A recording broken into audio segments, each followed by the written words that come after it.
He gave a native girl her first mirror. Because of this, they surrounded his cabin. Elias Granger had lived in the, backcountry long enough to know the sound of danger, snapping twigs, rustling brush, the whisper of feet that didn't belong to the wind. But the sound that woke him before sunrise that morning was silence. A silence so sharp, so unnatural, it told him he wasn't alone. And when he stepped outside, he froze, because a young native girl stood at the edge of his clearing, staring at him with wide, frightened eyes, holding one of his tools in her hand. He didn't know it yet, but the smallest gift he would give her that day would bring an entire tribe to his doorstep by nightfall. Before we continue this powerful story, the narrator's voice softens, almost like a friend guiding the listener closer. Make sure to like, share, and subscribe to Heart Trail Stories, where every story reminds us that kindness still matters. Elias raised his hands, showing he meant no harm. The girl couldn't have been more than 12. Thin, barefoot, curious in the way only a child untouched by the world's harshness can be. She wasn't holding a weapon, just a small polished piece of metal he used for shaving, a mirror. She had never seen her reflection before. She tilted it, gasped, giggled, then panicked when her own face moved with her. Elias smiled gently and pointed to himself in the mirror, then to her. Slowly, fear turned into wonder. She touched her cheek, then turned the mirror in the sun, scattering light like shards of magic. Elias had nothing to offer the world. No riches, no family, no grand legacy. But for the first time in years, he felt like he had given something that mattered. Something simple, human, and full of heart. The girl vanished into the trees as quickly as she appeared, clutching the mirror with both hands like a treasure.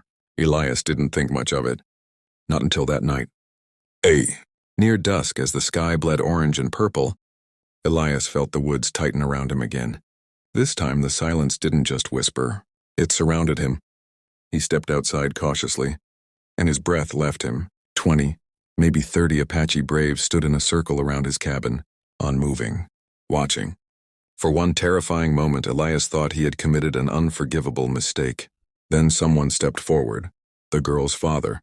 A tall, stern-looking warrior with paint marking his cheekbones and sorrow weighing down his eyes. Beside him, the girl clutched the mirror against her chest. Elias steadied himself, ready for anger, accusation, anything.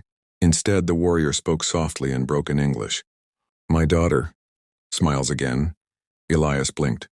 The man continued. "She not smile since her mother passed 2 winters ago. But today," he motioned to the girl who hid her face behind the mirror, giggling. "Your gift bring her spirit back." Elias felt something inside him loosen, something he had held tight ever since losing his own family years earlier. The warrior reached into a pouch and placed a small carved figurine in Elias's hand, a symbol of gratitude and protection. "Your kindness," the warrior said, "is seen." The braves lowered their weapons. The circle broke. The forest breathed again, but the moment wasn't over. The girl stepped forward, holding the mirror out to Elias. As if returning it, he shook his head and gently pushed it back toward her. "For you," he whispered. "Keep it." Her eyes filled with tears because she finally understood. Not the gift, but the heart behind it. That night, as Elias watched their shadows disappear into the trees, he realized something he hadn't felt in years. Even the smallest kindness can echo farther than fear. Even in the wildest lands, humanity can bridge worlds.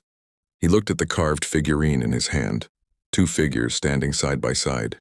A reminder that compassion is a language spoken without words. And in that quiet moment, under the open sky, Elias smiled for the first time in a long time, because he hadn't just given a girl her first mirror, he had given her a reason to see herself again, and she, without knowing, had given him the same gift in return.